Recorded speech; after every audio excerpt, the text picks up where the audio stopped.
Hoy, alis ka nga dyan. Parking area yan. Bakit kasi dyan mo pa naisipang magwalis? Mariing sigaw ni Yvonne. Sa pagkakataon na yon, biglang natanggal ang hood ng babae at tinapunan ng tingin si Yvonne. Doon na napagtanto ng tatlong magkukumari ang pagkakakailanlan nito. Mariana? Ikaw ba yan? Wow, wala ka pa rin pinagbago. Losyang ka pa rin tignan. At minana mo pa atang trabaho ng nanay mo. Mangungutya ni Ami. Tama ka dyan, Mari. Dumaan ng ilang taon, and it's still the same Mariana back in high school. Dagdag ni Suzanne, na natiling tahimik ang kaklase nila. Umiiwas na kasi itong patulan ng mababaeng katulad nila. So what are you waiting for? Get out of the way. Wika ni Yvonne. Ma'am Mariana, pasok na po kayo sa loob. Nakahanda na po ang breakfast nyo, as you requested. Tawag ng kanyang sekretarya. Si Mariana ang solo may-ari ng spa? Itong umikot sa isip ng tatlong maldita habang nakatingin sa kanila. Anak ng isang metro aide si Mariana. Ang kanyang itay naman ay isang kargador sa palengke. Bagamat masipag ang mga ito ay hindi para sapat ang kinikita ng mga ito para pag-aralin ng kanilang anak na babae. Sayang, at matalino pa naman ito. Kaya't napilitan na magtiis na mag-aral na lang muna sa National High School sa barangay nila. Anak, kumain ka na ng almusal at baka mahuli ka sa pagpasok. Tawag ni Aling Maria. Sige po, inay. Nagbibihis lang po ako saglit. Sagot nito. Paborito mong niluto ka, anak. Langgunisa at pritong itlog na may kasamang sinigang. Salamat, inay. The best ka po talaga. Alam mo naman na lahat ay gagawin namin ng itay mo. Makatapos ka lang ng pag-aaral. Niyakap ni Mariana si Aling Maria nang mahigpit. Si itay nga po pala. Ay nako, maaga siyang umalis kanina. Ang sabi sa akin ay, marami daw siyang gagawin sa palengke ngayong araw. Ang itay talaga. Baka din naman siya nag-almusal. Oo, ang tigas ng ulo niya. Nagmamadali daw siya at di niya mahintay ang niluluto ko. Uminom lang siya ng kape. Sa palengke na daw siya kakain. Paglalahad ng inay niya. Mamaya niya nagkasakit siya. Pag-aalala ni Mariana.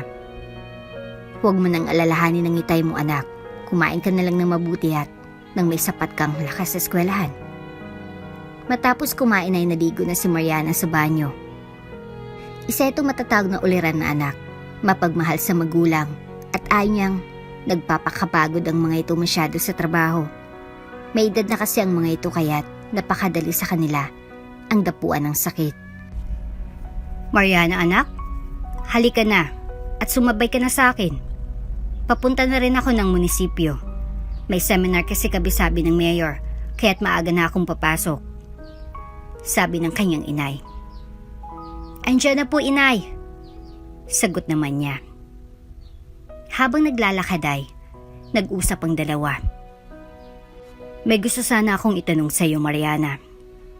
Ano po yun? Okay lang ba sa iyo ang mag-aral sa isang private school? Ho? Nabiglang sagot nito. Oo. Sabihin nating may kakilala ako na handa kang bigyan ng scholarship. Papayag ka ba? Natigilan siya sa ipinahayag ng kanyang inay. Private school? Mayayaman lang ang nag-aaral dun. Saka mga sosyal sila. Bulong niya sa kanyang isipan. Depende po, inay, kung saang private school. Wika niya. Kung sa Santa Catalina College. Di ba mga anak mayaman po na ang mga magulang may sinasabi sa lipunan ng pumapasok po doon? Tama ka, anak. Doon kasi ang napili ng benefactor mo. Matanong ko lang po, sino po ba itong taong ito? Baka kasi may hingin siyang kapalit sa inyo sa pagbibigay niya ng scholarship sa akin. Usisa ni Mariana. Dati ko siyang kaklase nung high school. Umasenso na kasi ito sa buhay. Nag-asawa siya pero di sila pinalit na magkaanak. Paglalahad ni Aling Maria. Nang maikwento ko sa kanyang tungkol sa'yo, Hindi siya nag-atubili na mag-offer na tulungan kami sa pagpapaaral sa'yo. Hindi ba nabanggit mo sa akin dati anak na gusto mong maging businesswoman balang araw? Dagdag ni Aling Maria. Opo, mas madali po kasing umasenso ang kabuhayan natin kapag ay sarili negosyo tayo, inay. Pangangatwiran niya. At paano mo naman nasabi yan? Kapag may negosyo kasi ako, hawak ang oras ko at kapag magaling akong magpalakad, mabilis itong mapapalago. Sagot nito. Tingnan niyo po ang mga mayayamang angkan sa ating bansa.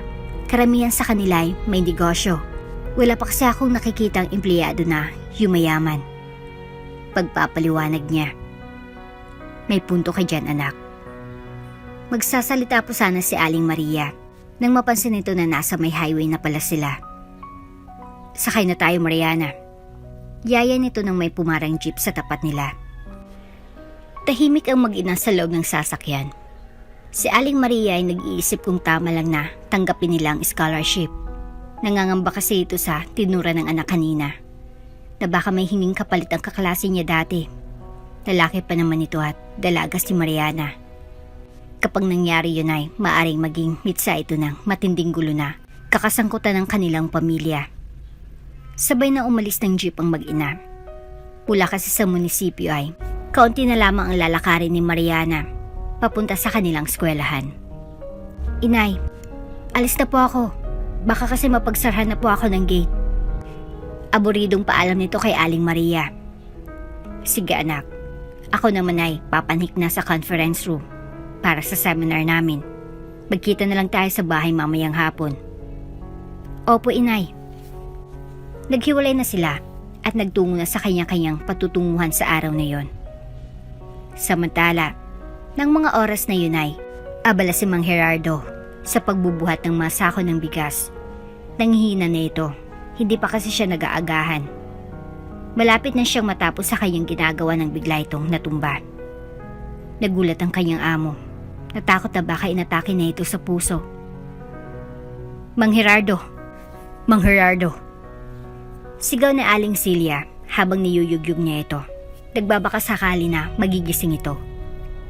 Tulungan niyo po kami! Natumba siya! Baka nabagok ang kanyang ulo. Paghingi ng saklolo nito, agad namang nagsilapitan ng mga kapwa kargador ni Mang Gerardo. Binuhat nila ito sa isang sulok, pinaypayan, at nang mimasmasanay, pinaupo. Anong nangyari, Mano? Tanong ni Aling Celia. Bigla na lang pong dumilim ang paningin ko, ma'am. Tapos maya-maya lang ay nawala na ako ng balanse. Pagkukwento niya. Kumain ka na po ba? Hindi pa po. Nagmamadali po kasi akong umalis ng bahay kanina. Kape lang po ang ininom ko. Kaya naman pala masama po yung ginagawa nyo. Dapat ay kumain po kayo ng mabuti ng almusal. Mabuti na lang nung natumba kayo ay napasandal kayo sa upuan. Kaya't di tumamang ulo nyo sa semento. Kung hindi ay nasa ospital na kayo ngayon. Paliwanag ng amo niya. Napangiti na lang si Mang Gerardo. Eto po. Uminom na lang po muna kayo ng tubig. Pagkatapos ay, kumain na po kayo sa karinderya. Utos nito. Baaga ko na lang kayong pauwiin para makapagpahinga po kayo. Pero hindi ko na po babawasan ng sahod nyo sa araw na ito. Mangako kayo, Mang Gerardo, na huwag yun nang uulitin ito. Makakaasa po kayo, ma'am. Sagot niya. Nagpatuloy ng lahat sa kanilang ginagawa. Matapos makatayo si Mang Gerardo, at maglakad na ito papunta sa karinderya para kumain. Lyra, pakuha naman yung laptop ko sa bag. Utos ni Charles sa asawa niya. Sure, honey. Sang-ayon nito. Si Charles ang ikinukwento ni Aling Maria na successful businessman na gustong magbigay ng scholarship kay Mariana. Kamakailan lang ay itinanghal siya as one of the top entrepreneurs ng Pilipinas.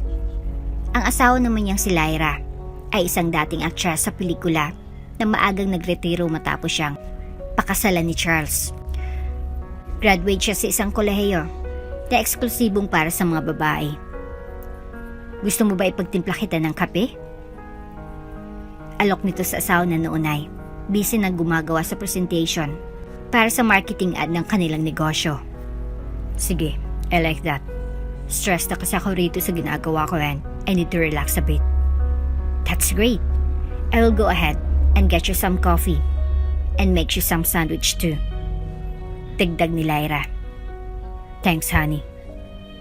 Tumayo na si Lyra at masaya itong naglakad patungo sa kusina. Hapon na nang magkita ang mag-ina sa munisipyo. Nagtaka si Aling Maria kung bakit andun si Mariana. Anak, akala ko ba sa bahay na tayo magkikita? Tanong nito. Baga kasi kaming pinauwi ng mga guro namin. May meeting daw po sila tungkol sa nalalapit na graduation namin. Paliwanag niya. Ay, oo nga pala. Munti ko na makalimutan. Nasa grade 12 ka na pala ngayon. Ilang buwan na lang ngayon, nasa kolehiyo ka na. Ano ba plano mong kunin na kurso, anak? Tanong ni Aling Maria. Business Administration po sana, inay.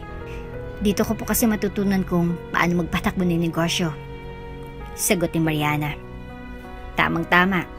Meron yan sa Santa Catalina College. Inay, doon na po ba talaga ako mag-aral? Oo, anak. Magaling kasi sila sa business courses. Ayon kay Charles. Kakausapin ko na siya agad sa lalong madaling panahon para maayos na ang scholarship mo. Pahayag nito. Kayo po bahala, inay. Sang-ayon ni Mariana. Ilang minuto pa at nakarating ng dalawa sa kanilang bahay. Nagulat sila nang makitang itay niya na si Mang Gerardo na andun na sa salas na nakahigang natutulog. Gerardo gising. Sabi ni Aling Maria. Oh, andito na pala kayong dalawa. Sagot nito na parang naalimpungatan. Bakit ang aga mo yatang umuwi ngayon? Usisa ng asawa niya. Nahilo kasi ako kanina sa trabaho kaya pinayagan ako ng amo ko na umuwi ng maaga para makapagpahinga. Nako, yan na nga bang sinasabi ko sa'yo? Ang tigas kasi ng ulo mo. Pagsaway ni Aling Maria. Ayan tuloy ang nangyari sa'yo. Kumusta nang pakiramdam mo ngayon? Okay naman ako. Medyo nakabayo na ako sa panghina ko kanina. Makikinig ka kasi sa amin ng anak mo. Health is wealth. Lagi mong tatandaan yan. Oo na, mahal. Itay, kumain kayo ng almusal bago kayo magtrabaho. Aanhin naman namin ni inay ang inuwi niyong pera.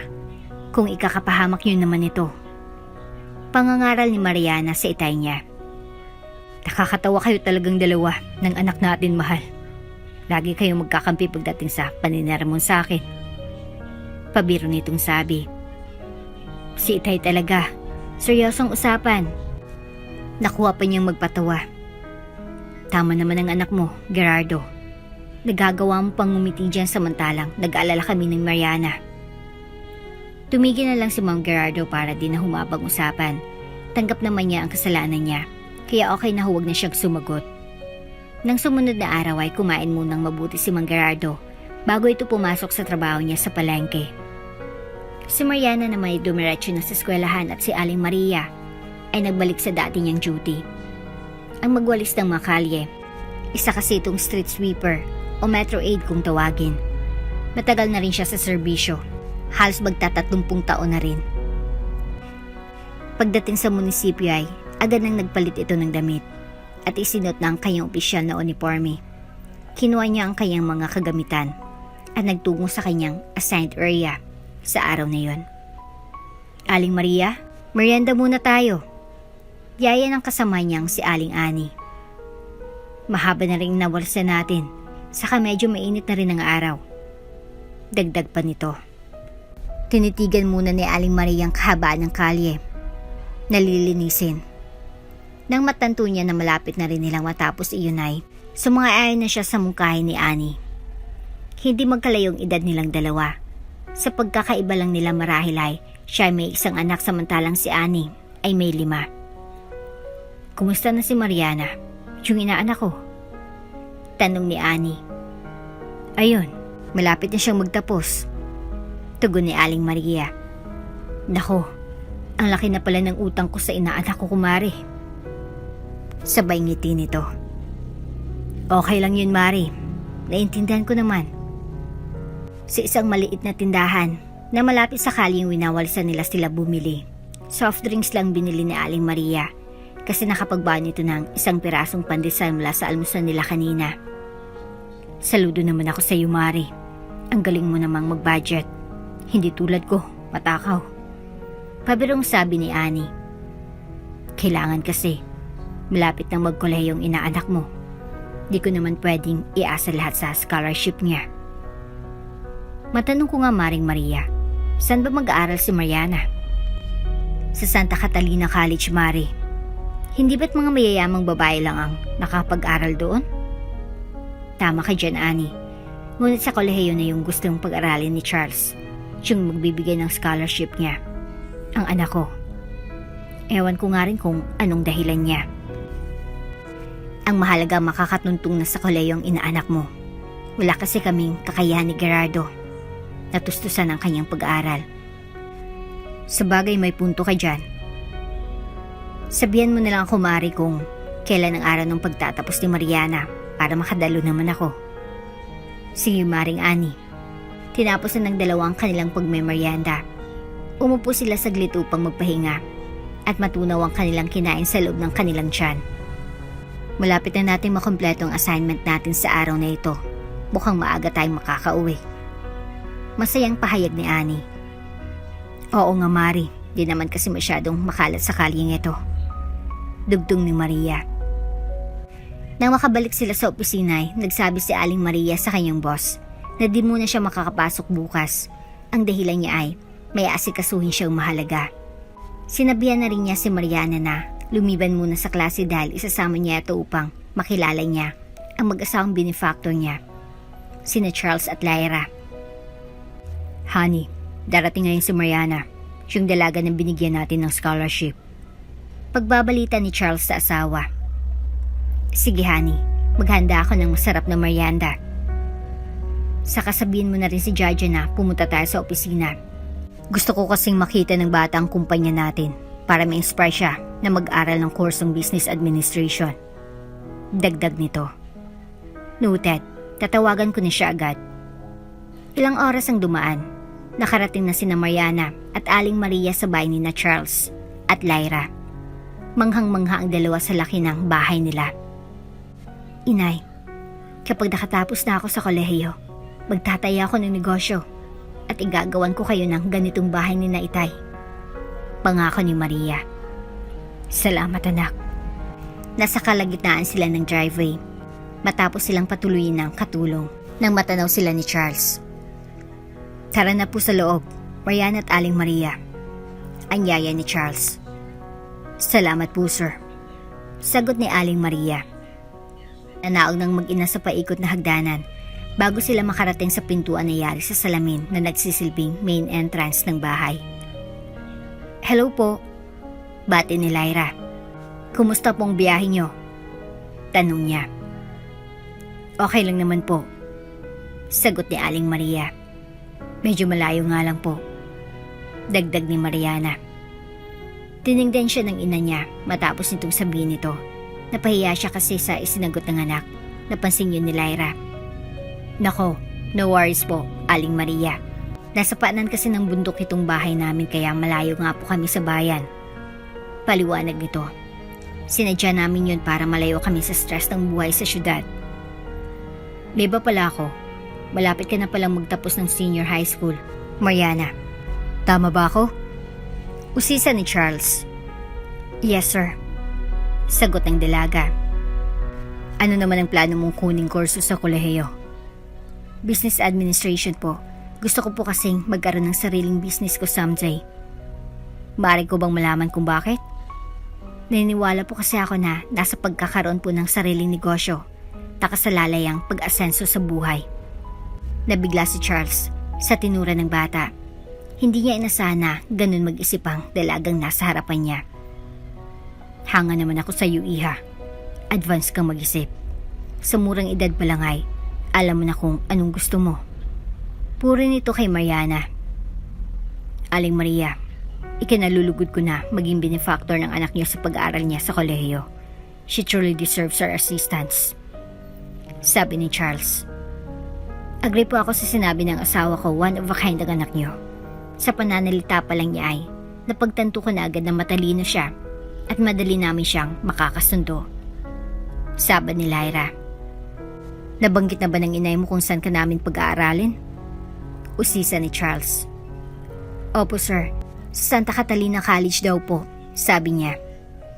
Tama, okay lang ba sa iyo na mag-aral doon? Wala naman po problema sa akin. Ang mahalaga po ay makatapos ako sa pag-aral para matupad ko ang pangarap ko sa buhay. Sa kahit anong paraan ay, gagawin ko ang makakaya para mangyari ito. Yan po kasi ang pangako ko sa mga magulang ko. Magaling kung ganun. Sige, mag-merienda muna kayong mag-ina. Then we will bring you both to our business office para makita mo naman ang kumpanya na pinatayo naming mag-asawa sa sarili naming dugo at pawis. Paliwanag ni Charles. Talaga po? Ako excited na ako. Sagot ni Mariana. Halina po sa pagkainan upang makapagmerienda na tayo. Anyaya ni Lyra. Kung anong iginanda ng salasay. Siya namang hinigitan nito ng dining room. Ang mesa yari sa salamin na ipinatong sa isang metal frame na may infinity sign na paa. Ang mga upuan naman ay may hugis bilog na stainless metal design na pinatungan ng leather. Hindi pa man nagsisimulang mag-aral si Mariana, ay bumubuo na itong ng disenyo ng bahay sa kanyang isip. Vegetable salad, chicken sandwich at lemon juice ang inihain sa kanila. Kain lang po kayo, sabi ni Lyra. Tumango lamang ang dalawa habang abala silang kumakain.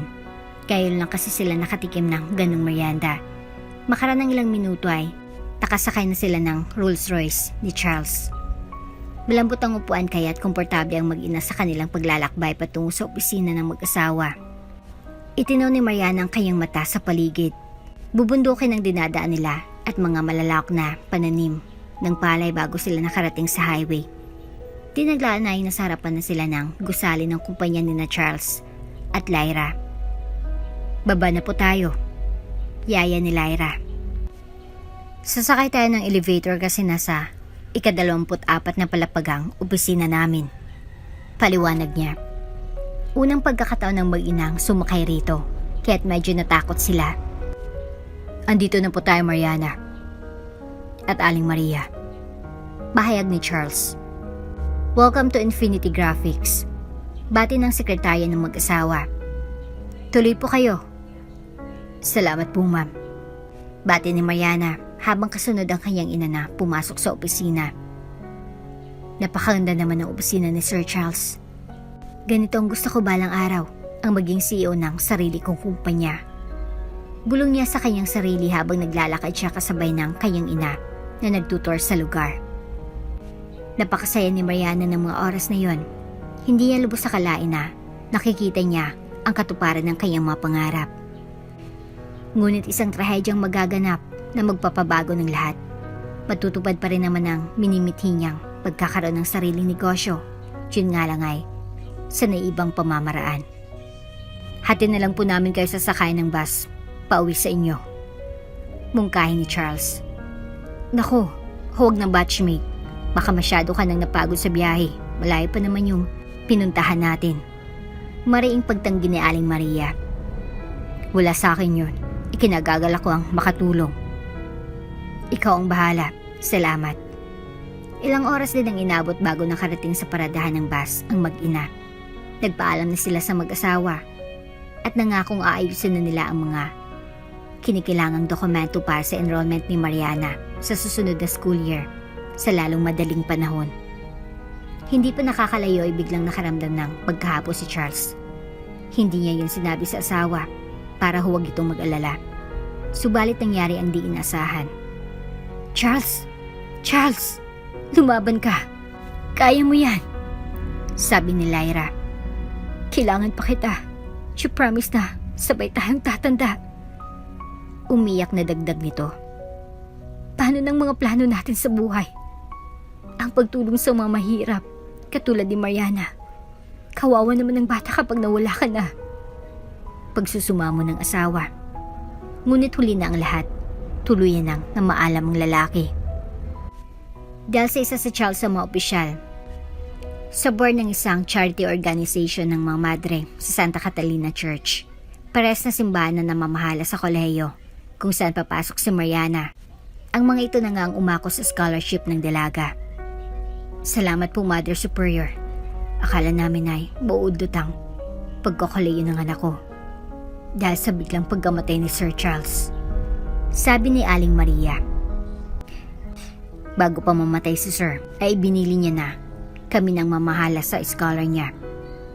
Matulungin kasi siya at dahil doon ay patuloy siyang pinagpala ng Diyos nung siya'y nabubuhay. Paliwanag ng madre. Nang sumunod na buwan ay nagtapos ng senior high si Mariana. Kursong business management ang kinuha niyang kurso sa Santa Catalina College. Good morning, students. Lalong-lalo na sa ating mga freshmen na mag-uumpisa pa lang dito sa ating kolehiyo. Bati ng directress. I just would like to emphasize that just like any college, we have our own set of rules and regulations na striktong pinapatupad. Ang sinumang mapatunay nagkasala ng 3 beses sa isang uri ng batas ay maaaring ma-expel. Pahayag pa nito. Grabe naman dito, expel agad. Protesta ni Mariana sa kanyang isip. Students like us deserve a less harsh punishment. Nobody's perfect. Dugtong pa niya. Nasa ganun siyang pagmumuni-muni nang banggain siya sa likod ng isa pang freshman. Nakakarating pa lang. Naging sanito upang siya ay matumba. Hahara-hara ka kasi sa daan. Marami namang ibang lugar para tumayo. Diyan pang napili mo. Pangungutya niya habang nakatayo sa harapan ni Mariana na noon ay nakaupo sa sahig. Palibhasa, you do not know who I am. Ako lang naman ang unika iha ng mayor ng lungsod na ito. Pagmamayabang pa niya. Tatayo at lalaban sana si Mariana. Subalit naalala niyang narinig niya sa pahayag ng directress. Kanina lang, she doesn't want to leave a negative impression sa unang araw pa lang ng pasukan. Next time, pag nakita mo na parating ako, tumabi ka na kung ayaw mong masaktan. Pananakot nito.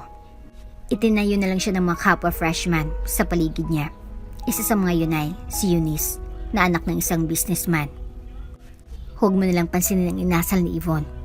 Andito tayo para mag-aral, hindi para mangbuli ng iba. Spoiled brat kasi siya. Lahat ng gustuhin niya nakukuha niya. Paglalahad ni Eunice. Kaklase ko kasi siya dati sa high school, kaya alam na alam ko ang pag-uugali niyan. Dagdag pa niya. Ako nga pala si Eunice. Ikaw, anong name mo? Mariana. Mariana ang pangalan ko. Nice to meet you, Mariana. Mula ngayon ay kasangga mo na ako. If you need any help, just call me. Astigata ito. Pagmamalaki niya. Eunice is one of those students na kahit sigay, alam naman ilugar ang kanyang katapangan. She loves to help those who are being bullied just like Mariana. Boring naman dito sa loob. Ilang beses ko na yang narinig simula pa ng high school. Hanggang ngayon yan pa rin. Same lang na sinasabi ng mga high school heads, follow these rules or else get punishment. Sabi ni Eunice. Tara, labas na lang tayo ng auditorium. Kain tayo sa cafeteria. Treat ko. Yaya nito kay Mariana. It's my way of welcoming you sa school. Dito na rin kasi ako nag-high school, so you can say na matagal na rin ako dito. Paglalahad niya. Sige, sama ako. Sagot ni Mariana. Naghanap kasi siya ng kakampi. Sa palagay niya, si Eunice ang panablay niya sa mga estudyanteng katulad ni Yvonne. So what do you want to eat? Usisa ng bago niyang kaibigan. Ikaw nang bahalang mamili, friend. Lahat naman mukhang masarap. Sagot niya. Okay, I've got this. Pumila na si Eunice upang umorder. Maganda na sanang araw nila nang bigla nilang dumating isa pa sa mga alagad ni Yvonne na si Ami. Uy, Eunice, mukhang nakahanap ka na naman ng bibiktimahin ah. Pangungutya nito. At ikaw naman, may alam ka pang pa-demure effect dyan. Eh hindi naman bagay. Balik ni Ami kay Mariana. Pwede ba? Huwag kang manggulo. Freshman ka lang katulad namin pero kung masta ka. Akala mo kung sino ka. Banat ni Eunice na ikinapahiya nito sa harap ng kanyang mga kaibigan. Ganun ba? Eto naman ang nababagay sa kaibigan mo. She needs to wash herself first kasi ang dungis niya. Pangmayaman ng college na ito, di pang mahirap.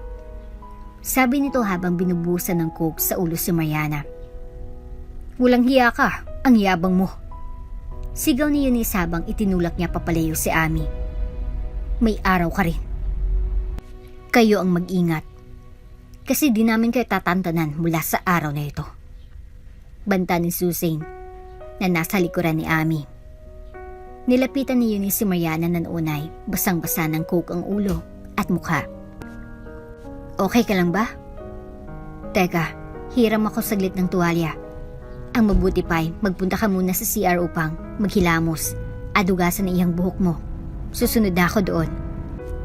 Sige, antayin na lang kita doon. Sa loob ng banyo ay napaisip si Mariana. Ganito pala dito sa kolehiyong ito. Ibang-iba siya sa dati kong eskwelahan. Kailangan kong maging matatag kung nais kong makapagtapos rito. Bulong niya sa kanyang sarili habang inaayos ang kanyang buhok sa harap ng salamin. Eto, nakuha ko ng shampoo. Hugasan mo nito yung buhok mo para mawalang lagkit. Utos ni Eunice. Thanks, friend. Hindi ko talaga alam ang gagawin kapag wala ka. Natuwa si Eunice sa narinig. Isa kasi itong LGBT. Hindi niya may kakailan na tipo niyang babae si Mariana. Maganda kasi ito. Tapos ka na ba? Usisan ito kay Mariana. Kailangan na kasi nating pumunta sa unang klase natin ngayong araw. Pahayag nito. Okay, naintindihan ko. Makaraang lang minuto ay nasa loob na sila ng classroom. Unfortunately for them, kaklase nila roon ang 3 maldita. Good day everyone. Our subject this morning is about business ethics. My name is Ronald Austria at ako ang professor nyo. Pagpapakilala ng guro. Bago tayo magsimula ay nais ko kayong makilala. Nasa akin ang mga class cards nyo. Once I call your name, please stand up and say something about yourself. Utos nito. Kinabahan ng karamihan sa kanila maliban kay Mariana. Hindi siya nagtapos with highest honors sa dati niyang school. Kung di niya ito kayang gawin. Ang unang nabunot ay si Yvonne. Hello, my name is Yvonne. If there's something that I want everyone to know in this class, is that I'm not someone you want to mess with because I'm just the daughter lang naman of this city. Pagmamayabang niya. Nairita ang professor kaya nagsalita ito. What I'm about to say is not only for Miss Yvonne but for everyone else nakasama sa klase ko. I do not care if you are the daughter of the mayor or even the president of the Philippines. Sabi nito. You're here in my class. If that's how you want things to be done, then might as well mag-drop ka na lang because hindi kita ipapasa sa business ethics class ko. Pananakot niya. Napahiya si Yvonne sa ipinahayag ng professor nila. Okay, let's put that behind us now.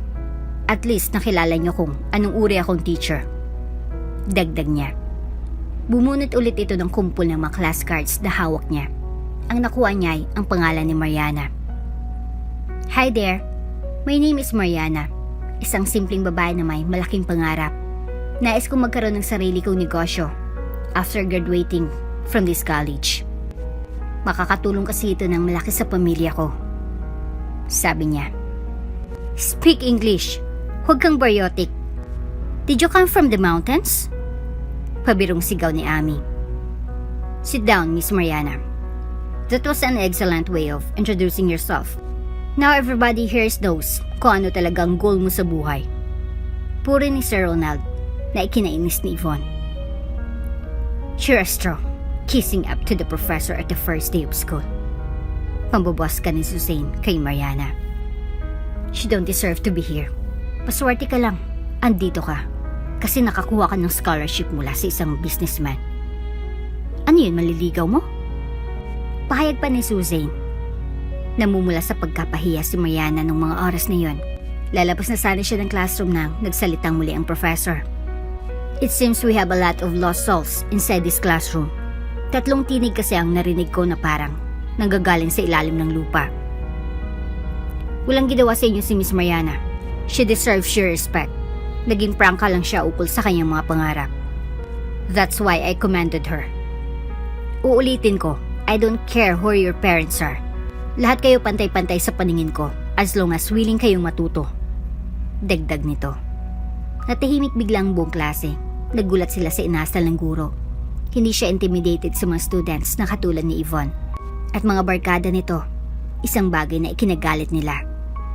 May araw din yung Professor Austria na yan. Lahat ng tao may sikretong itinatago.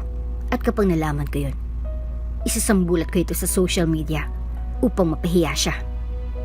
Nanggagaliitin na sabi ni Yvonne. Tama yung gagawin mo, sis. He deserves to be humiliated in public tulad ng ginawa niya sa atin. Pag-udyok naman ni Ami. Sumuso pa yung si Mariana. Akala niya siguro nakahanap siya ng kakampi. Pahayag naman ni Suzanne. Natapos na rin ang araw na yun na hindi malilimutan ni Mariana ang mga nangyari sa kanya. Simula pa lang ito ng gyera sa pagitan niya at ang grupo ni Yvonne. Ang di lang niya mawari ay bakit naiinis ito sa kanya. She hardly even knows her. O anak, andito ka na pala. Kumusta ang unang araw mo sa kolehiyo? Tanong ni Aling Maria.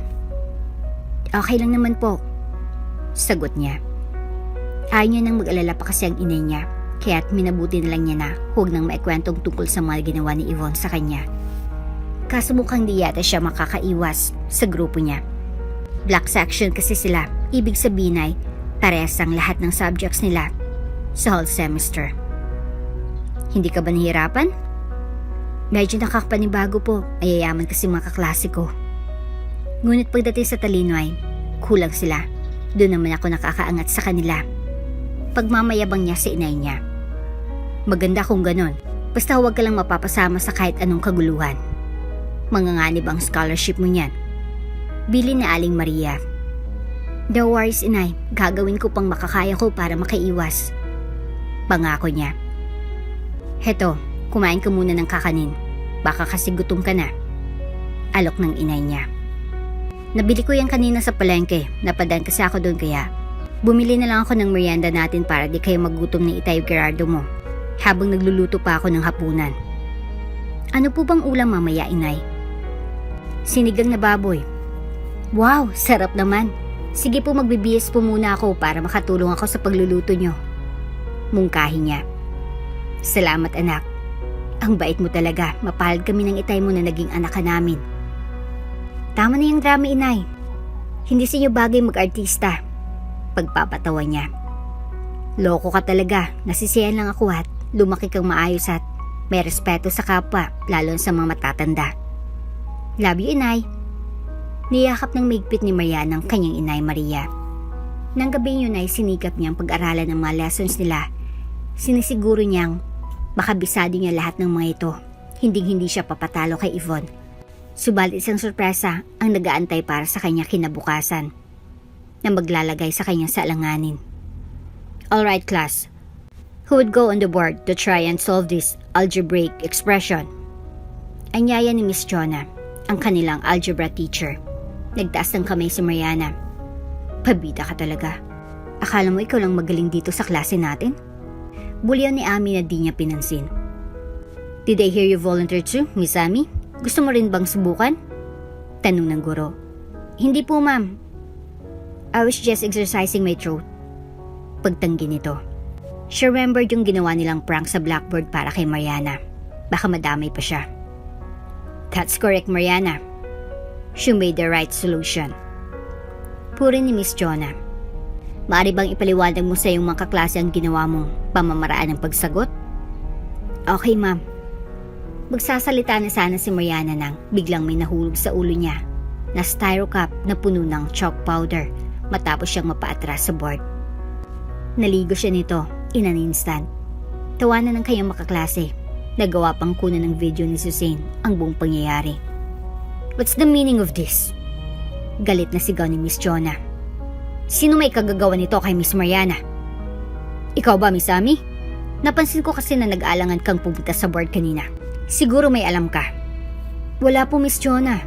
The truth is, I wasn't able to study last night. Kaya po, nag-atubili akong sumagot. Palusot nito sa kanyang guro. Then who did this? Tanong ulit ni Miss Jonah sa kanyang klase. Alright. If anybody is going to admit doing this prank, everybody, get a half of sheet of pad paper Magkukwis tayo maliban kay Mariana. She will be automatically get a perfect score. Utos ng math teacher. Pulang hiya ka. Dahil sa'yo, magkakaroon kami ng quiz. Inis na sabi ni Yvonne. Di bali, nakunan ko naman ng video ang prank. Upload ko na lang sa Facebook. Para buong college ang makakapanood. Mungkay ni Suzanne. Good work, friend. Sagot ni Yvonne. Ngayon ay matitikman mong pait ng aming paghihiganti. Isiniwalat nilang video na nakunan sa Facebook. Naging viral ito agad sa loob lamang ng 1 oras. Dahilan upang maging sikat si Mariana in a negative way. Ngayon, saan man siya magpunta sa campus, pinagtitinginan siya ng mga tao. Ang iba'y kinakantsawan pa siya. Binagsakan siyang chalk girl from the mountains. Ayaw ko nang pumasok, Eunice. Wala na akong mukhang iharap sa mga kaklase natin at sa mga guro. Lakasan mong loob mo. Andito pa naman ako sa tabi mo. Kahit na, ano yun? Kaya mo ba silang pigilan lahat? Sa tuwing maglalakad ako sa corridors, sari-saring pangungutyang naririnig ko. Pagsusumbong niya. So you're just going to give up on your dreams and let them win? Usisa ng kaibigan. Hindi ata yan yung Marianang nakilala ko nung unang araw ng pasukan. Malakas sila, Eunice. Mahirapan tayo na kalabanin sila. Everybody has a weakness, Mariana. To win, just to have to find it. Payo ni Eunice. How? Go to their Facebook accounts. Search for clues na maglilid sa'yo para madiskubre mo ang kinaan nila. I think may punto ka sa sinabi mo. Yun ang gagawin natin. Before makabawi si Mariana, nakarating na sa benefactors niya ang kaganapan sa school. Di nila yun nagugustuhan. Mother Superior, nakita niyo naman po na wala akong kasalanan. Pagtatanggol ni Mariana sa kanyang sarili. May kasalanan ka pa din, Iha. You provoked them into doing this to you. Paliwanag ng madre. Dapat ay nabakita ka ng kababaan ng loob. In what way po naghagawin ko yun, Mother? Be content na nasa background ka lang. Kahit alam mo na ang sagot ay, antayin mo sila muna na sumubok. Paliwanag nito. Gusto ko lang naman pong i-share ang kaalaman ko sa aking mga kaklase. Wala po kasi nagtataas ng kamay para mag-volunteer na sumagot. Ang malagay nagbigay ka muna ng chance sa kanila. Tingnan mo, titigil ang mga yan. Sige po, Mother. Diyan na lang pong gagawin ko sa susunod. Naguluhan tuloy ang isipan ni Mariana nang dahil sa pag-uusap na yon. How would she take her revenge now? On Yvonne at sa grupo niya. Siguradong magagalit si Mother Superior kapag nalaman niya na siya ang may kagagawa nito. Di makatulog si Mariana ng gabing yon. Nag-iisip kung paano niya tuturuan ng leksyon ng mga bully sa school nila. Mariana, ano, nahanap mo na ba ang sekreto ng mga balditang yun? Usisa ni Eunice. Hindi pa. Mukhang mahirapan ako na gawin yon. Bakit naman? Ipinaliwanag niya sa kaibigan ang kalagayan niya. Naintindihan niya ito, kaya't ang mungkahi niya ay siya na lang ang gagawa. Kasi kesyo gumalaw man si Mariana o hindi, siya pa rin naman ang pagbibintangan kapag may bumawi ng prank sa mga ito. So, anong una nating gagawin? May program tayo sa susunod na linggo. Siya ang magbibigay ng pagkakataon para makabawi tayo. Paliwanag ni Eunice. Yvonne loves showing off. Gawain niya na yan before. Naniniwala ako na isa siya sa mga magpe-perform sa programang yon. Hindi nga nagkamali ang kaibigan niya. As a matter of fact, habang nag-uusap sila ay nasa office of the directress ang maldita at ipinapaalam nito sa kanilang head. Nakakanta siya. Palamigin muna natin ang alitan sa pagitan yung dalawa, sabi ni Eunice. So that the students would think na ikaw may gawa sa pagpapahiya gagawin natin. During the program, mungkahi pa niya. Agree ako dyan, friend. Let's do it. Sang-ayon ni Mariana. Duman ang ilang araw na walang nangyaring kaguluhan between the two of them. Unti-unti na rin nawala ang mga pangangatsaw sa kanya ng mga nakapanood ng viral video. Dumating ang araw ng pagtatanghal. Ang lahat ay nasisiyahan sa mga nagtatanghal sa araw na yon. May sumayaw, nagpatawa, at nagpakita ng gilas sa magic. Oras na para sa grand final. Lumabas na sa entablado si Yvonne upang kumanta sa utang puting-puting na gown na napalamuntian ng mamahaling gemstones. Habang nasa kaligitnaan siya ng pagkantay, may nahulog ng mga palaka sa kanyang ulo sa niupang siya'y pagtawanan ng mga nanunood. Ay! Ay! Palaka, mga palaka! Tili niya. Ami! Suzanne! Alisin niyo ang mga hayop dito sa buko! Sigaw pa niya. Napaiya si Yvonne sa harap ng maraming estudyante. Hey, Frog Princess! Kanta ka na! Kantsaw ni Eunice. Dahilan upang ipagsigaw ng mga tao ang katagang yon. Frog Princess! Frog Princess! Binging-bingi ang tatlong maldita. They were finally got a dose of their own medicine. Mabuti nga sa'yo yan. Ang yabang mo kasi. Sulsul pa ng kaibigan ni Mariana. Patuloy ang pag-uudyok ni Eunice habang si Mariana ay wala na sa auditorium. Sinabihan kasi siya ng kaibigan na umalis bago pa mangyari ang insidente. This make her innocent. Nang ipatawag ng directress si Mariana at Eunice, wala silang makitang proof na silang may kagagawan. Nakita po ba sa CCTV na andun kami, ma'am? No, she weren't both there sa program, kaya't mali ang paratang ni na Yvonne. Sabi ng directress, imposible yan, I'm sure. Silang may kagagawan. Pag-aakusa ni Ami. Bakit? Kami lang ba ang kaaway nyo sa campus? Sabi ni Eunice. Walang nasabi ang tatlong maldita sa tinura ni Eunice. Totoo nga naman yun, marami na rin kasing estudyante ang sinakta nila maliban kay Mariana. Dahil walang prueba ang inyong akusasyon sa dalawang ito, I suggest that you apologize to them. Utos ng directress. Kami? Hihingi ng tawad? No way. Inis na sagot ni Yvonne. Then wala akong choice, kundi suspendihin kayo. Banta ng skullhead. Napilitang mag-apologize ang tatlong baldita. Kinuhanan yun ng video ni Eunice ng pasekreto para may ebidensya siya. Lumabas sina Yvonne, Ami at Suzanne mula sa opisina ng directress na pulang-pulang mukha sa kahiyan. Datapwat hindi doon natatapos ang alitan ng dalawa. Both of them kasi are also vying for top honors in their class. Halos magkalapit lang ang kanilang grado.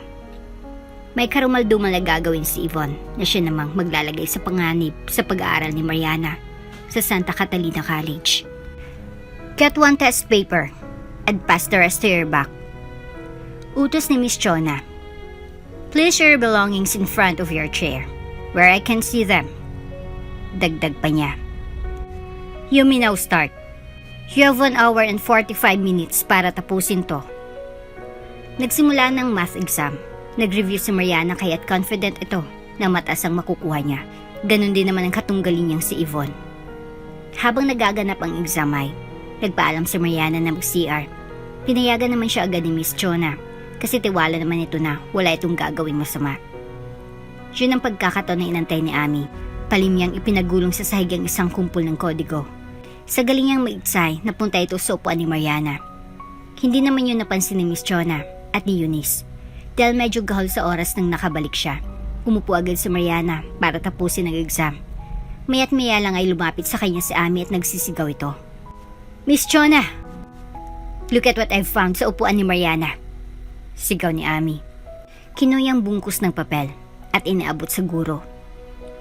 Nakita ko po yan kanina lang. Pilit na itinatago po ni Mariana. Paglalahad nito. Nang buklatin ng guro ang mga papel ay tumambad sa kanya ang isang duplicate test paper.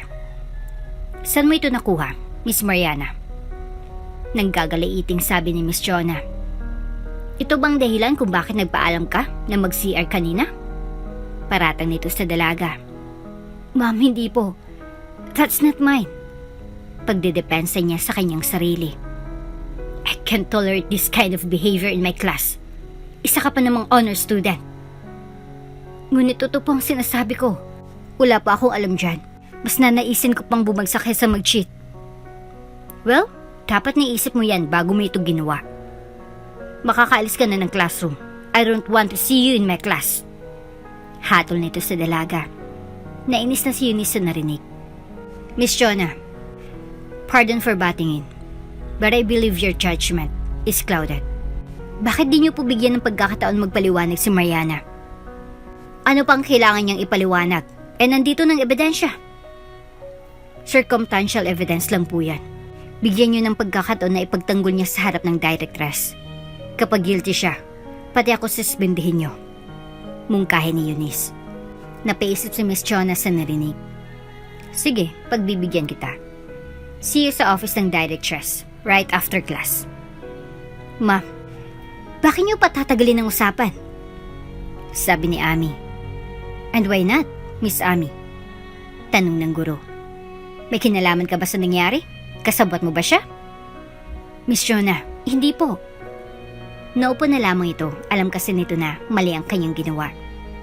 Nasilipan siya tuloy ng butas na maaring magdiin sa kanya. Ipinatawag ng kolehiyo ang mga magulang ni Mariana para sa conference na yon. Isinama na rin ang benefactor niya na ang charity institution na pinamumunuan ng Mother Superior. Naroon din ang ibang faculty members.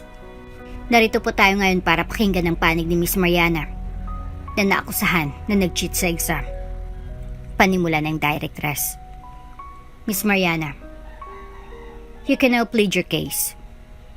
Ma'am, uulitin ko pang sinabi ko kanina sa loob ng classroom. Mas nanaisin ko pong bumagsak sa mangopya. Turo yan ng aking mga magulang. Na bagamat mahirap lang kami ay mahalaga sa amin ang integridad. Ngunit paano may ipapaliwanag ang papel na nakuha sa iyong upuan? Tanong ng directress. Galing pa ako ng CR noon. Ang pinagtataka ko lang ay, bakit sumakit ang tiyan ko ng ganon? Dahilan upang magtagal ako na bumalik. Are you trying to tell me na may nagsabotahe sa'yo? Usisa ng school head nila. May posibilidad po. Ginamit nilang matagal kong pagkawala para mailagay ang duplicate test papers sa upuan ko. Dugtong niya. Mabigat ata yung paratang mo, Miss Mariana. Mabigat din yung akusahin yung anak ko, ma'am. Sabi ni Aling Maria. Oo, mahirap lang kami. Ngunit hindi ibig sabihin nun ay handa kaming gumawa ng mali para lang makuha ang kagustuhan namin. Kilalang kilala kong anak kong yan. Never siyang nangopya sa exam simula nag-aaral siya. Paglalahad ni Aling Maria. I think out of the line na kayo, ma'am. Sabi ng directress. Karapatan ko pong ipagtanggol ang karangalan ng anak ko. Tama na, Maria. Tama na. Saway ni Mang Gerardo. Balik kasing ginagawa ng babaeng yan. Hindi natin pinag-aral ang anak natin dito para tratuhin lang nila ng ganyan. Sagot ng asawa niya. Ma'am Directress, may I speak? Tanong ni Sir Ronald. I can speak firmly about the character of Mariana. I believe that she is not capable of doing what you accused her. How can you say that, Sir Ronald? In my class, she has proven time. And again, na ganun po siyang klase ng student. Mas mahalaga sa kanyang integridad kesa sa scores niya sa test. This totally proves cheating is out of the question. Are you saying these things with no prejudice? O dahil favorite student mo siya? No, Miss Directress. I would do the same thing for any of my students. I guess you have made your point. Please have a seat.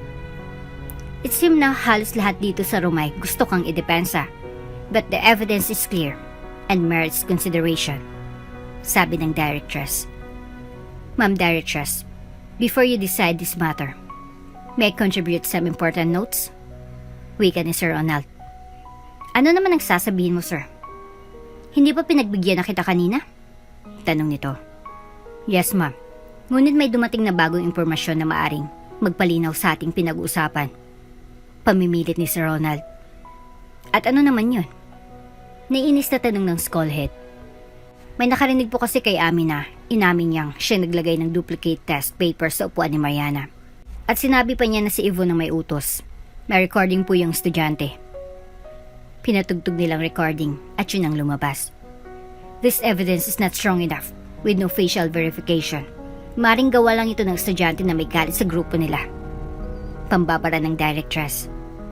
This conference is useless. Gusto niyo lang talaga na maalis ang batang ito sa Santa Catalina College because you know na threat siya sa pagiging top student ni Yvonne. You know that. And everyone knows that. Protesta ni Sir Ronald. Sir, please take a seat. You're being unreasonable. Galit na utos ng school head. You're the one who is unreasonable. Palibhasa simula pa lang ay ayaw mo na kay Mariana. Kasi mas mahalaga sa yung donasyon na ibinibigay ng ama ni Yvonne na mayor ng lungsod na ito. Dagdag ng guro. Lumabas ka na, sir. Kung gusto mo may trabaho ka pa bukas. Are you threatening me? Then fire me. I don't care. Alam ko na inosente si Mariana. Ipaglalaban ko ito hanggang saan may ito umabot. You're fired, Sir Ronald. Get out of the room. Your school does not deserve any talent. Goodbye. Tuluyan ang lumabas ng office ang guro. Ipinagpaliban niya na hanggang sa sukdulan ng paniniwala niya na inosente ang kanyang estudyante na si Mariana. Ibinalibag niyang pintuan paglabas niya dahil sa galit. Oops, may break muna. Gusto mo ba naman shoutout dito sa channel ni Ate Jane? Mag-comment lang na lesson you learned from the latest story uploaded. Dahil pipili kami ng isang best comment of the day para i-shoutout sa susunod na upload. Kaya huwag kalimutang mag-iwan ng lesson you learned after you watch this video. Maraming salamat! Ayon sa nakalap na ebidensya, napatunayan na guilty si Mariana sa pangungopya sa exam gamit ang duplicate copy na allegedly siya rin ang nagpa-photocopy, sabi ng directress. Kaya siya ay suspendido sa kanyang mga klase sa loob ng isang semester. Nabigla ang lahat sa desisyon na binasa niya, mukha kasi itong one-sided. Wala namang magawang mga naroon, para lang silang matautuhan sa isang pelikula na kung ano ang sasabihin ng direktor ay siyang masusunod. Napaiyak na lamang sa isang sulok ang inay ni Mariana, nasaktan sa ginawa nila sa kanyang anak. Ano masasabi mo sa akin pa siya, Miss Mariana? Usisa ng skullhead. What else pang magagawa kundi sumunod? Di ba kayo naman ang batas dito? Kayo natuta ni Mayor. Ang Diyos ay ang pera na ibinibigay nila. Kung papatawan niyo po ako ng suspension, mas makabubuti na umalis na lang ako sa eskwela na ito habang maaga pa. At di pa nalalason ang aking isipan. Matapang na sagot ni Mariana. It's useless studying in an institution that thrives in prejudice. Hindi po ako matututo rito. Pasena ba kayo, Ma'am Directress? Nagbubunyi ka na ba na sa wakas ay mawawala ng balakid sa ambisyon ni Yvonne na maging top student sa kolehiyo na ito? Dagdag ni Mariana. Aalis na po ako, Mother Superior. Salamat sa pagbibigay sa akin ng pagkakataon na makapag-aral dito. Inay, Itay, alis na po tayo.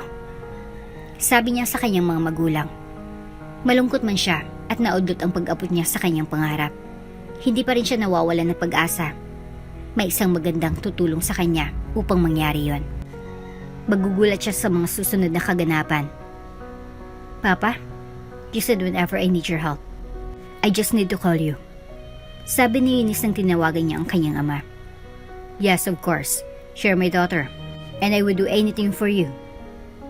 Sagot ng ama niya sa kabilang linya. Isn't you running an academy that teaches entrepreneurs how to be successful in their business? Yeah, that's correct. So, how can I help you? My friend has just been suspended from school. Her only ambition is to become a successful businesswoman someday. Would you be able to help her? Sure, Iha. But isn't she too young to be one since she is your age? You said that business knows no age limit. Alright, papuntahin mo sila dito sa academy. Tuturuan ko siyang maging isang businesswoman. Salamat, Papa. You are really the best. Nakakita ng solusyon si Eunice sa suliranin ng kanyang kaibigan. Ngayon ay magpapatuloy na ang kanyang ambisyon na maging isang negosyante. Ibinalita niyo yun agad kay Mariana. Sigurado ka ba dyan, Eunice? Tanong niya. Oo naman. Di ba sinabi ko sa'yo dati na kasangga mo ako sa lahat ng laban mo? Paniniguro ni Eunice. Salamat friend. No worries. Magkita na lang tayo bukas ng umaga sa harapan ng school. Hindi mo na ako papasok para sasamahan kita sa academy ni Papa. Sige, okay lang ba kung isama ko mga magulang ko para makita nila saan ako mag-aral? No problem. Kinaumagahan ay maagang umalis si Mariana at mga magulang nito. Andito na kami, Eunice. Sabi ni Mariana habang kausap niya ito sa kanyang cellphone. Wait lang, medyo na traffic lang, malapit na rin ako. Sagot nito. Ilang saglit lang ay nakasakay sila sa sasakyan ni Eunice. Medyo may kalayo ng academy mula sa bayan, but I'm sure you would like it there. Kwento ng kaibigan. Teka, kung meron kayong sariling school, Bakit sa Santa Catalina ka pa nag-aral? Mahabang kwento. Si mama may kagustuhan na dun ako. Hiwalay na kasi sila ni Papa and she doesn't want me going near him. Ngayon na wala na siya. Namatay siya sa cancer noong nakarang taon. Malaya na ako makipag-usap sa papa ko. Kung ganun, Eddie, okay na rin na doon ka sa academy magpatuloy ng studies mo? Usisa ni Mariana. Oo nga no, para at least magkaklase ulit tayo. Sang-ayon naman ito. Sige, ask ko ang papa ko mamaya. Makaranang ilang oras ay nakarating na sila sa school ng papa ni Eunice. It might not be as big as Santa Catalina, pero it has all the facilities para maturuang mabuti ang mga budding entrepreneurs na nag-aaral rito. Papa, here is the friend I told you about sa phone conversation natin. Kasama niya pong mga magulang niya. Pagpapakilala ni Eunice. Hi there. I'm Eunice, Papa. Ako po ay Australiano na dito na nakapag-asawa sa Pinas. Kaya marunong na rin po ako magtagalog. Pabiro nitong sabi. Hello po. Ako po si Mariana. These are my parents, Maria and Gerardo. Nice to meet you po. So, tama bang sabi ni Eunice na pangarap po daw maging matagumpay na businesswoman someday? Yes po. That's why I am studying well. Just to be able to do this. Unfortunately, I was a victim of unfair treatment in my former school. Sabi ni Mariana. It's alright, I understand. Kahit po ang edukasyon ay napasukan na ng politika. Do not worry. Dito sa academy ay matutunan mo lahat ng skills na kailangan mo in becoming a businesswoman. Halos lahat ng students namin dito ay anak ng mga magulang na nasa top 500 ang negosyo. Ang ganda po pala dito sa school niyo, sir. I'm sure marami pa akong matututunan. Wika ni Mariana. Papa, meron pala akong isang request. Sabad ni Eunice. Is it okay kung dito na rin ako mag-aral? Walang problema sa akin yun, anak. It was only your mama who wanted you studying in that crappy college kung saan siya nagtapos. Thanks, Papa. Niyakap niya ito ng mahigpit saka ibinaling ang atensyon sa kanyang kaibigan. Ayan, magkasama na tayo ulit. Oo nga, dito natin parehong bubuin ang ating mga pangarap. Masayang nagtawanan ng dalawa. Salamat sa pagtanggap sa aming anak, sir. Sabi ni Aling Maria at Mang Gerardo. Okay lang po yun. Ang kaibigan ng anak ko ay itinuturing ko na rin na anak ko. Sagot ng papa ni Eunice. Sige po, maiwan ko muna kayo.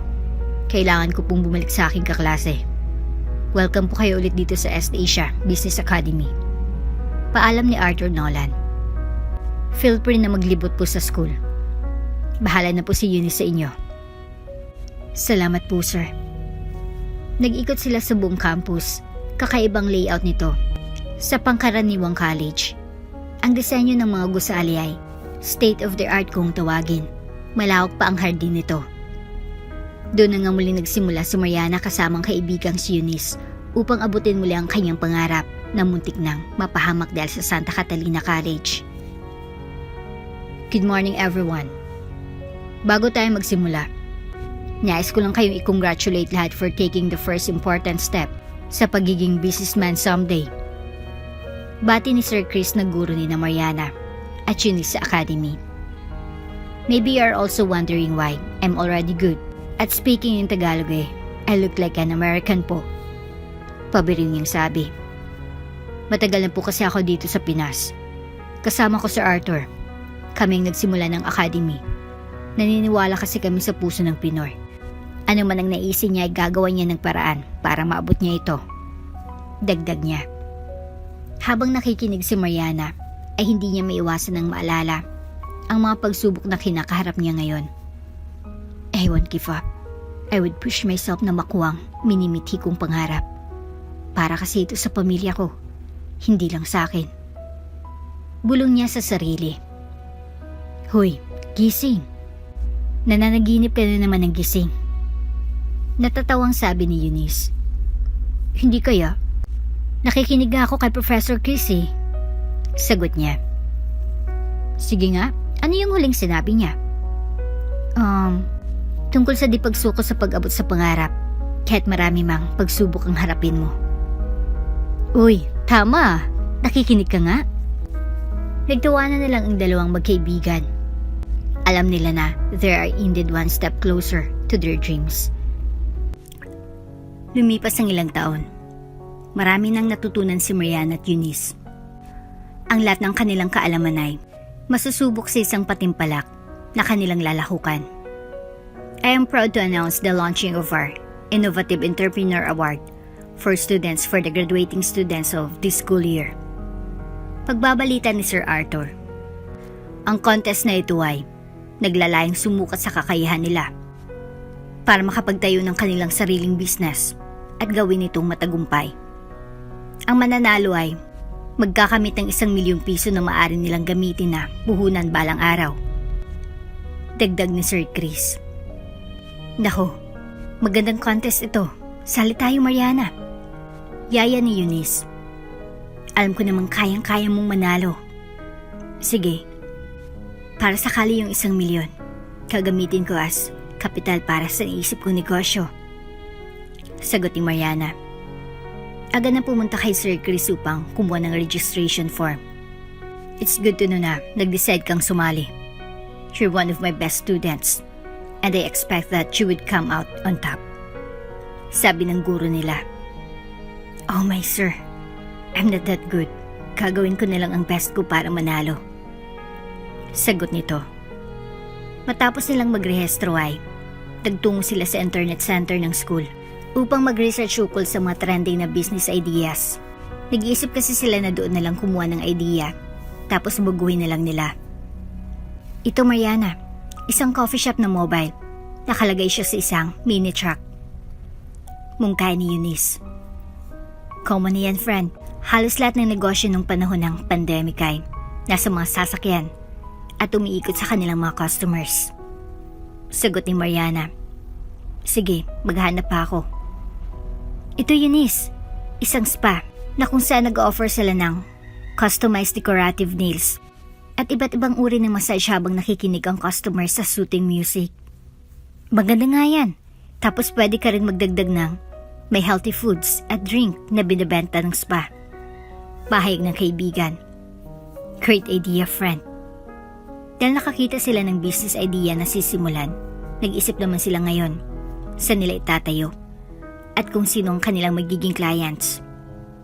Ang napagkasunduan nilang name ng business nila ay Rejuvenate Spa at ang motto ay We take care of you from head to foot. Ginugol ni na Mariana at Eunice ang maraming oras sa pagsasaliksik sa marketing strategy na gagamitin nila at sa design ng spa. Gusto nila maging kaya-aya sa clients ang dating pa lang ng shop mula sa labas. Now, the time has come for me to announce the winner of our Innovative Entrepreneur Award for students. Anunsyo ni Sir Arthur. Dahan-dahan niyang binuksan ng envelope. Ang may judges ng patimpalakay nang galing pa sa iba't ibang business owners mula sa mga nasasakupan ng lugar ng campuses ng academy. Nang masilip niyang pangalan ay agad niyang tinawag ang kanyang partner na si Sir Chris. The winner is no other than Miss Mariana Rodriguez. Nagagalak na balita ni Sir Arthur. Hindi makapaniwala ang dalawa na silang nanalo. You deserve it, friend. Congratulations. Bati ni Eunice. Salamat. Pero di ko magagawa ang lahat ng ito kung wala ka sa tabi ko. You have always been the driving force. Bakit up to now ay di pa ako sumusuko? Pasasalamat ni Mariana. Kagalakan kong makatulong sa iyo. Nakita ko paano ka apihin ni na Yvonne. At ayaw ko na mawalan ka ng pag-asa na makamit mo rin ang pangarap mo ng maging businesswoman. Tama na mo ng drama na ito. Baka magaya na tayo kay Bea Alonzo nito. Pabirong sabi ni Mariana. Oo nga. Planuhin na lang natin ang itatayo mong spa. Mungkahin ng kaibigan. Mas okay yun. Sagot ni Mariana. Nagtungo ang dalawa sa kanilang favorite hangout. Ang coffee shop malapit sa academy. Bit-bit ang saya na kamit na premyo. Nagpatulong si Mariana sa kanyang mga magulang ukol sa mga kailangang papeles at mga tauhan na gagawa ng shop. Makaran ng ilang buwan ay blessing na nga ang spa Imbitado ang papa ni Eunice, si Sir Chris, si Sir Ronald. Ang dati niyang guro sa Santa Catalina College na pinatalsik ng directress dahil sa pagtatanggol nito sa kanya. Mga malalapit niyang kaibigan since high school days niya at mga judges sa contest ng academy. Ngayong araw, masayang puso ko na ihandog sa inyong lahat ang katuparan ng aking adhikain sa buhay. The Rejuvenated Spa. At bilang regalo sa lahat ng mga dumalo, libre ang services namin sa araw na ito. Balita ni Mariana sa kanyang mga bisita. Nagpalakpakan ng lahat ng nandun nang marinig ang sinabi niya. I'm so happy for you, friend. Bati ni Eunice. This doesn't end here though. May naisip pa akong pwedeng pag-enfasan ng premyo ko. Ano yun? Di ko muna sasabihin sa ngayon. Surprise muna para magulat ka balang araw. Sagot niya. Magbigay ka na lang ng hint. Pangungulit ni Eunice. Well, ito ay isang malaking institusyon na may kinalaman sa pera. Hirap naman yan. Halos lahat naman ng kumpanya deals with money. Isipin mo yung pinaka-source niya ng income ay ang pagpapahiram ng pera. Lending company? Mas malaki pa dyan. Bangko? You're right, friend. Maglalagak ako ng pera sa isang bangko. Unti-unting lalaki yon. Eventually, magiging board member na ako nito. Then, the CEO. Ang talino mo talaga. Baka pwede rin ako makisali dyan. Sure, samahan mo ako. Nang mga sumunod na mga taon ay, lumagong negosyo ni Mariana na spa. Ang kanyang investment sa bangko ay gayon din. Naging silent millionaire ang babae. Dati ay, inalipusta ng mga mayayamang kaklase dahil sa kanyang kahirapan. Samantalang sina Yvonne at mga kaibigan nito ay nanatili lamang sa kanilang estado. Dumidepende lang sa mga impluwensya ng kanilang magulang. Matagal na sanang natuldukan ng alitan ng dalawa. Ngunit ang tadhana ay sadyang mapagbiro. Muli silang pagtatagpuin pero iba nang magiging sitwasyon. Mare, mukhang need ko na ng manicure. Look oh, my nails are so ugly already. Sabi ni Ami sa kanyang mga kaibigan habang nakasakay sila ng Mercedes-Benz L300 na pagmamayari ni Yvonne, ang unikaihan ng dating mayor ng lungsod ng Aguinaldo. Nako naman, Maring Ami, hanggang ngayon conscious ka pa rin sa itsura mo? May mga anak ka na. Wika ni Suzanne. Oo nga, as if naman ipagpapalit ka ng asawa mo na nakadepende lang naman sa kayamanan mo. Dagdag ni Yvonne. What is that to you? Perhaps kayo, masyado kayong bilib sa sarili niyo. Paano kayong hiwalayan? Ikaw, Suzanne, look at your hair. Lumalabas ng mga puting buhok mo. Pahayag ni Ami. Dahil sa sinabi ni Ami ay bigla na lang itong napatingin sa kanyang pocket mirror. Oo nga, amiga. Kailangan na pala ng hair ko ng fresh color treatment para manatiling attractive pa rin ako sa aking darling. How about you, Yvonne? Di ka ba aware na ang dami mo ng wrinkles sa mukha? It's time for a facial treatment, Mari. Utos ni Ami. Natigilan saglit si Yvonne. Sumulyap ito bahagya sa rearview mirror ng sasakyan. Doon niya napagtanto na tamang tinura ng kanyang maarting kaibigan. Sige na nga, I think the three of us need a beauty treatment. Kaya diretso muna tayo sa Rejuvenate Spa. Alam niyo naman, sa mga ganitong bagay ay pihikan ng aking skin. That's why I only allow the respected beauty experts to touch it. Mungkahi niya kina Ami at Suzanne. Manong, sa spa muna tayo. Utos niya sa driver niyang si Mang Ben. Makarang ilang saglit ay, paliko na sila sa parking area ng Rejuvenate Spa. Ipapasok na sana ni Mang Ben ang kotse nang may mapansin itong babae na kasing edad ng amo niya. Busy ito na nagwawali sa harapan ng spa, kaya di niya nakita ang paparating na sasakyan. Binusinahan siya ng driver para umalis sa daraanan niya. Manang, baka masagasaan ko po kayo. Tawag nito sa babae na noon ay naka-face mask at may suot pang sweatshirt na may hood at jogging pants paired with rubber shoes. Subalit hindi pa rin ito tumitinag sa kinatatayuan hanggang si Yvonne ang mismong nambuliyaw sa kanya. Hoy, alis ka nga dyan. Parking area yan. Bakit kasi dyan mo pa rin isipang magwalis? Maraing sigaw nito. Sa pagkakataon na yun, Biglang nagtanggal ng hood ang babae at tinapunan ng tingin si Yvonne. Doon na napagtanto ng tatlong magkukumari ang pagkakakilanlan nito. Mariana? Ikaw ba yan? Wow! Wala ka pa rin pinagbago. Losyang ka pa rin tingnan at minana mo pa atang trabaho ng nanay mo. Pangungot siya ni Amy. Tama ka dyan, Mari. Duman ng ilang taon and it's still the same Mariana back in high school. Dagdag ni Suzanne. Nanatiling tahimik ang kaklase nila. Umiwas na kasi itong patulan ang mga babaeng katulad nila. So, what are you waiting for? Get out of the way. Wika ni Yvonne. Still bossy kahit hindi na mayor ang ama nito. Ma'am Mariana, pasok na po kayo sa loob. Nakahanda na po ang breakfast niyo as she requested. Tawag ng kanyang sekretarya. Nabigla ang tatlo sa kanilang narinig. Si Mariana, tinawag na ma'am? Pagkababa ng kotse ay agad nang tinanong ni Amy ang guard. Manong guard, bakit po mamang pagtawag ng sekretary sa pangit na babae na nasa parking area kanina? Usisa niya. Si Ma'am Mariana po ba? Sila lang naman pong may-ari ng spa nito. Nakagawa na kasi nilang mag-exercise sa parking area tuwing umaga. Kaya niyo sila nadatnan dyan. Paliwanag ng guard. Si Mariana ang solong may-ari ng spa? Itong umikot sa isip ng tatlong maldita habang nagkatinginan sila. Gulat sa ibinahagi ng empleyado ng kanilang kaklase nung high school na binubuli lang nila noon. Nalaman lang ni Mariana na andun ang mga maldita nang magsabi ang sekretary niya sa kanya. Bilang paghiganti ay, inibitahan niya ang mga ito sa loob ng spa. Sinabihan niya ang branch manager na asikasuhin sila.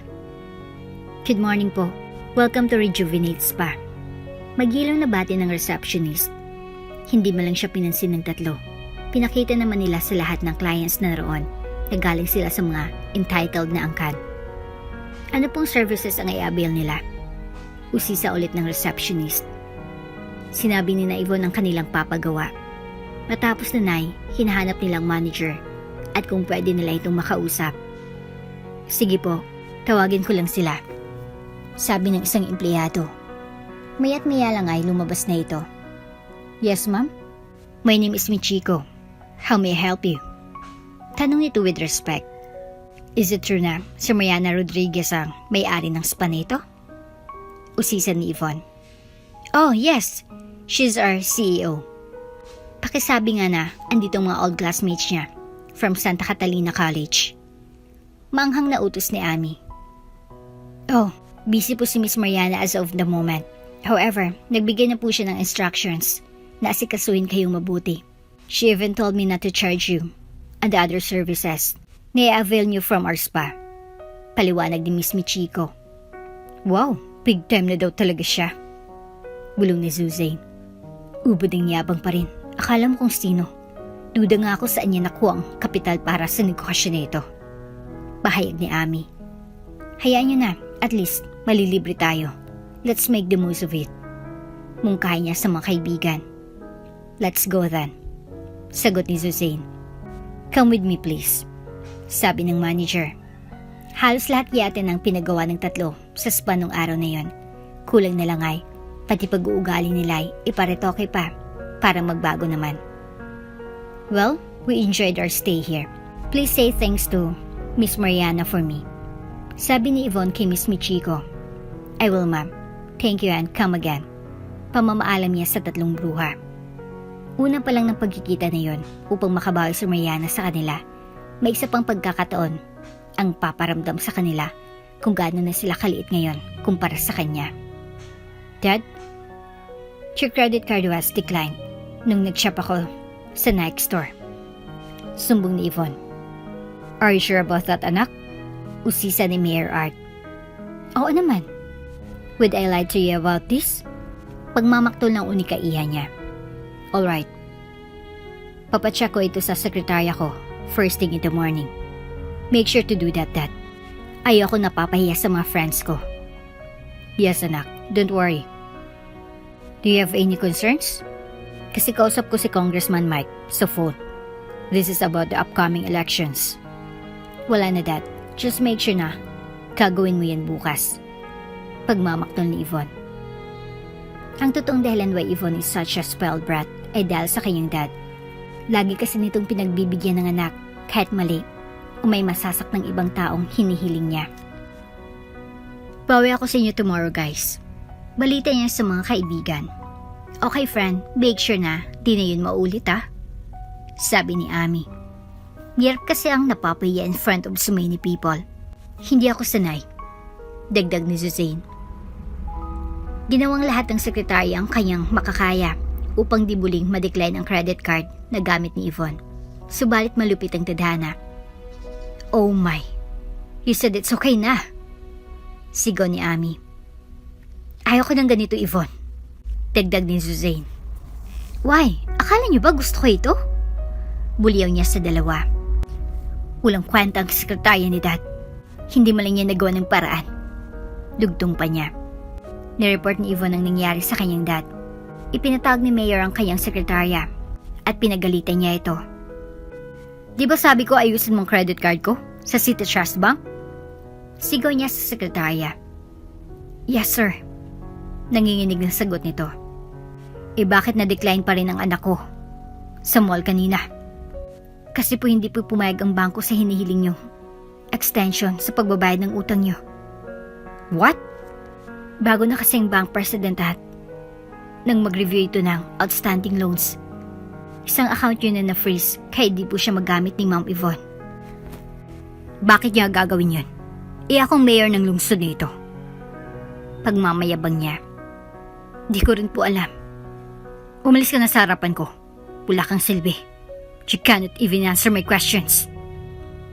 Nilisan na ng sekretaryang opisina ng dad ni Yvonne. Tinawagan ni Mayor Art ang pamunuan ng City Trust Bank. Sinubukan niyang arigluin ang kanyang kaso, ngunit wala pa rin nangyari. Sunod naman ay, kinausap niya ang anak niyang si Yvonne. What? Your account is frozen? Bakit? Pagmamakton nito. Di pa kasi ako nakakabayad sa mga outstanding loans ko. Paliwanag ng dad niya. Oh my, what am I going to do now? Tanong ni Yvonne. Maya't maya lang ay, may niisip itong plano. Wait, Dad. Malapit lang naman ang bangko nila dito sa mall. Pupunta lang kami ng mga kaibigan ko doon to plead your case. I'm sure makukuha ko sa charm ko ang bagong bank president. Mungkahin niya. Ikaw ang bahala, Iha. If you succeed, I'll give you a bonus. Okay, Dad. Bye. Nagtungo na nga ang tatlo sa branch ng City Trust Bank na malapit sa mall. This happens to be the main branch kung saan doon nag-uopisina ang kanilang bank president na si Mariana Rodriguez. Hello, my name is Yvonne. I'm here in behalf of my dad, Mayor Art Blanco, regarding his credit card. Sabi niya sa guard. Pasok po kayo, ma'am. Diretso na lang po kayo sa credit card section. Utos nito sa kanila. Naupo si Yvonne sa harap ng table ng taong in charge sa credit cards. Hi, andito ako to ask about the status of my dad's credit card. His name is Art Blanco. The Mayor Art Blanco ng lungsod na ito.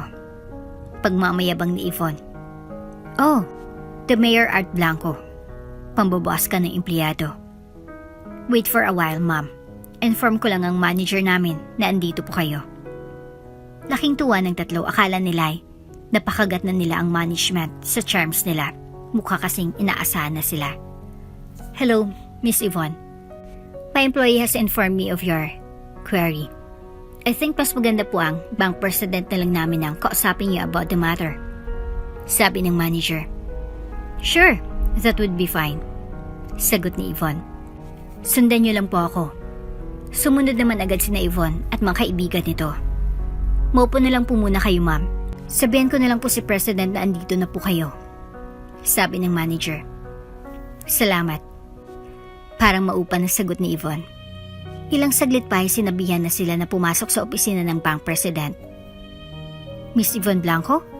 Tanong nito sa dalaga. Yes, ma'am. That's me. Sagot naman ng dalaga. I heard na gusto mo akong makausap regarding your dad's credit card. That's right po.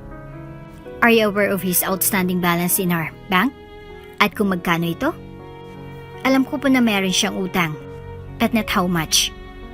Okay lang ba sa'yo na marinig ng mga kaibigan mo kung magkano? It's alright, ma'am. They have been my friends since childhood, kaya alam na nila halos lahat ng sekreto ng pamilya namin. Your dad owes us 25 million pesos. Ito ay mga utang niya since last election. Halos di niya binabayaran. Mag-e-election na naman sa susunod na taon. Hanggang ngayon di pa niya ito nasasettle. Magsasalita pa sana si Yvonne nang biglang inikot ang president ang swelter chair niya paharap sa kanila. Hello Yvonne, Ami, and Suzanne. Bati niya sa 3 bulis na nagpahirap sa kanya nung nasa Santa Catalina pa siya. Nanlaki ang mga mata nito. Ikaw? Oo, ako nga. I'm the president of City Trust Bank. Sagot ni Mariana. You also own this bank? Wika ni Suzanne. Tama ka, Suzanne. Paano ka naging ganito kayaman? Usisa ni Ami. Simple, sipag, at willingness na matuto. Yung focus ko sa pag-aaral at hindi sa pananakit ng ibang tao. So, enough with the pleasantries. Balik tayo sa usapan tungkol sa utang ng dad mo, Yvonne. Bigyan mo ako ng matinding dahilan kung bakit papayagan ko na gamitin mo pa ito. Utos niya kay Yvonne. Kasi he is a good person. Kaya naman niyang bayaran yan once na nanalo ulit siya sa eleksyon. Sigurado ka ba na good person ang dad mo? Dahil I think he is not. Pinalaki ka niya ng ganyan, isang spoiled brat na nakukuha lahat ng gusto. Aling kong anak kita. Matagal na kitang itinakwil kasi nakakasira ka sa integridad ng pamilya natin. Nagalit si Yvonne dahil sa narinig. Sasagot na sana ito nang maalala niya na kailangan niya magamit ang credit card ng dad niya. Naniniwala ako na nagawa ng dad ko kasi mahal niya ako. Well then, alam ko naman ang rason kung bakit nakipag-usap ka sa akin ay dahil gusto mo na magamit ang credit card ng dad mo. Tama ba ako? Namula siya sa hiya. That's right. And that, willing ka na gawin ng lahat para lang magawa ito?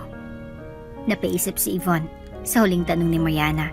It seems like mahilingin itong kapalit ng pagbubukas ng credit card ng dad art niya. Oo, kasi mahalaga sa akin yung credit card.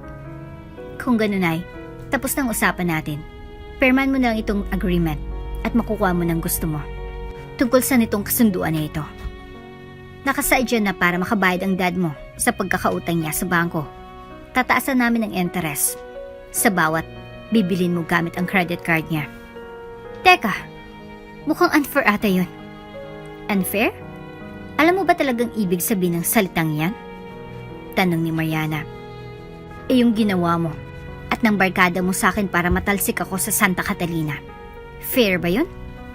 Dugtong pa niya. Isang tanong, isang sagot lang naman, Yvonne. Pipirmahan mo o hindi? Hindi. Ayaw kong ilagay sa kapahamakan ng dad ko.